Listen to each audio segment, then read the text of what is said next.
తిరుమల శ్రీవారిని దర్శించుకున్న తెలంగాణ బీజేపీ నేత మాధవీలత. భాగ్యం, అదృష్టం, పాపాలు కర్మాలు తగితే ఆయన దర్శనం కలుగుతుంది.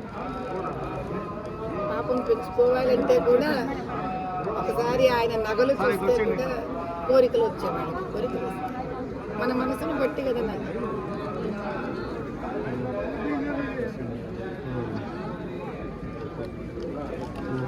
మీరు జగన్ గారి పర్యటన ఉంది తిరుమలలో, ఎలా చూస్తారు? ఆయన నేను మీకు ఒకటే చెప్పగలను, పరమాత్ముడు ఏ ధర్మాన్ని నమ్మే వాళ్ళకి ఆ ధర్మంలో పరమాత్ముడు వాళ్ళ దేవుడు. నేను హైందవ ధర్మాన్ని నమ్ముతాను. నా పరమాత్ముడు వెంకటేశ్వర స్వామి, పరమేశ్వరుడు, అమ్మవారు, మహాలక్ష్మి లాగా మాకుంటారు. కాబట్టి మనం ఏం చేస్తాము? అయ్యా, జీవితంలో చేసిన కష్టాలు, పాపాలు, మా కర్మలను తెగించు స్వామి అని మనం నమ్మే మతము, మనం నమ్మే ధర్మము ఆ భగవంతుడిని వెళ్ళి కోరుకుంటాం. అంతేగాని మనం నమ్మిన దేవుణ్ణి వెళ్ళి మనం ఏ రకంగానూ కష్టపెట్టము, నష్టపెట్టము, దోచుకోము కదా. కానీ అలా ఎవరి ఏ ధర్మాన్ని సహజంగా పుట్టుకతో నమ్ముతారో వాళ్ళు వాళ్ళ ధర్మానికి సంబంధించి, వాళ్ళ మతానికి సంబంధించి వాళ్ళ దేవాలయాలు ఏమున్నాయో అక్కడ పోయి తప్పు కార్యక్రమాలు కానీ, దేవుడికి నష్టం జరిగే కార్యక్రమాలు కానీ చేస్తారా? మనిషిగా పుట్టినందుకు మాకు మా ధర్మాన్ని సంరక్షించుకుంటేనే కదా మా గుర్తింపుని సంరక్షించుకున్న వాళ్ళం అవుతాం. కాబట్టి మా ధర్మాన్ని, మా గుర్తింపుని, మా దేవుళ్ళని, మా దేవాలయాన్ని కాపాడుకోవడం కన్నా ఈ జీవితంలో చేయడానికి వేరే కార్యక్రమం మాకు లేదు. కాబట్టి దానికి అడ్డుకునే వాళ్ళందరినీ కూడా నిర్మూలించమని ఆ వెంకటేశ్వర స్వామిని కోరుకున్నాం. కొన్ని గురులపైన, కొంతమంది వ్యక్తులపైన పూజాల కొన్ని దాడులు జరుగుతున్నాయి. వారిని ఏ విధంగా శిక్షించాలి? చూడు నాయన, హైందవులంతా కూడా ఒక విషయాన్ని తెలుసుకోవాలి తండ్రి.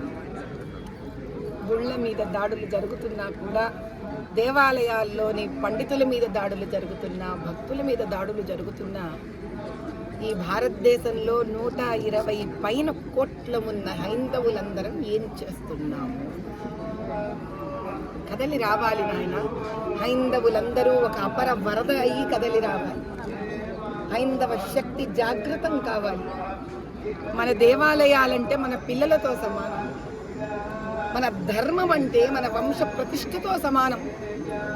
కాబట్టి ఆ దేవుడిని, దేవాలయాలని, మన ధర్మాన్ని కాపాడుకోలేని వాళ్ళం మన వంశాలను, మన పిల్లలను ఏం కాపాడుకోగలుగుతాం? తరాలను ఎక్కడ కాపాడగలుగుతాం? కాబట్టి ఇది ఒకరి బాధ్యత కాదు, మనందరి బాధ్యత అని భావించే వ్యక్తిని. కాబట్టే నేను తరలి వచ్చాను. ఆ స్వామివారిని ఒకటే కోరుకున్నాను, తండ్రి, నాలో కనుక ఒక ఆవగింజంత ప్రహ్లాదుడిలో భక్తి ఉంటే ఉగ్ర నరసింహావతారం ఎత్తవయ్యా, రాక్షసులను సంహరించు తండ్రి అని మాత్రమే ఆయనను కోరుకున్నాను. ఇంతటి దేవాలయంలో సనాతనంగా ఆకాశరాజు పుత్రికను కూడా వరించి పెళ్లి చేసుకున్న అపర వైష్ణవుడివి, మహావిష్ణువువి, కైలాసం నుంచి దిగి వచ్చావు కదా తండ్రి. మా కోసం శిలారూపం దాల్చావు కదా. ఇంకా సాక్షాత్తు ఉగ్ర నరసింహావతారం ఎత్తు తండ్రి. ఇంకా చాలు, ఈ అధర్మం మా వల్ల కావట్లేదు. రాక్షసత్వం పెరిగిన కొద్దీ దైవమే మమ్మల్ని కాపాడాలి. ఇదే కోరుకున్నాను.